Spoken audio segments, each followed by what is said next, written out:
大家好，我是超子。挂霜山楂很多人都喜欢吃，酸酸甜甜的，非常开胃。但是呢，很多朋友做不好，不是挂不上霜，就是做好以后糖霜很快就化了。今天超子就把商业版的挂霜山楂分享给大家，保证新手一看就会。首先准备新鲜的山楂500克，把山楂的小尾巴给它去掉，用清水清洗干净。山楂不要去核，去核的话一炒就碎了。洗净以后控干水分。这一步很重要，水分一定要控干。以500克山楂为例，我们准备半斤白糖、100克清水、10克干淀粉，再准备5克白醋。这就是做挂霜山楂的黄金比例，大家拿小本子记好。放白醋和干淀粉的目的是，不仅做出来颜色发白，而且不容易化糖。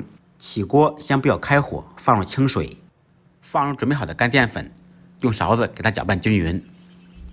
再放入准备好的白糖，再次搅拌均匀，这个时候就可以开火了。前期先开大火，先把糖液熬至融化，糖液熬融化转成大泡时改开中火，继续中火慢慢熬，熬着糖液由大泡变成密集的小泡，这个时候糖液非常的粘稠，有一种沙沙的感觉，这时候就好了。然后我们关火。现在我们观察一下糖液的状态。朋友们仔细看，糖液挂在铲子上面有拉丝的状态，这就是挂霜的最佳时机。如果糖液从铲子上面滴落下来没有拉丝，就证明糖液还不行，就继续炒。这个时候我们就可以放入白醋了。放白醋可以使糖液迅速降温，加快糖液的凝固速度，翻出来的沙吃着口感更绵。我们继续搅拌给它降温，千万不能把山楂直接倒里面，直接倒进去的话，嘎一下山楂皮就破了。让糖液在锅中静静的冷静1分钟。我们再给大家看一下糖液现在的程度，用筷子蘸上糖液放入水中呈透明状态。当糖液凝固成像熬粥一样，上面有一层白膜就可以了。这个时候我们倒入山楂，用木铲上下贴边翻炒，使每颗山楂都裹上糖液。切记一定要轻一点，温柔的，别把山楂搞破。糖霜随着温度的降低会凝固成白色。继续温柔的翻拌，直至糖霜呈奶白色。这一道挂霜山楂我讲得非常详细，希望大家都能学会。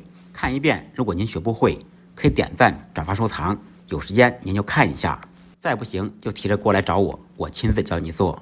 做到这里，很多朋友该问了，锅里面剩下的糖怎么办？这个糖霜加上热水，开火就可以融化掉，把糖液熬至微微变黄。这个糖液做糖葫芦肯定是不行的，因为里面放了淀粉，而且做糖葫芦还要添加几样重要的东西。做糖葫芦还要添加什么东西？可以在评论区打出来，我告诉你。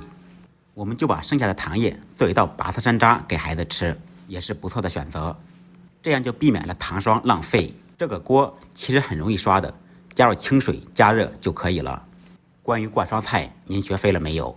最后别忘了给超子点个赞，再忙再累，记得按时吃饭。下期视频见，拜拜。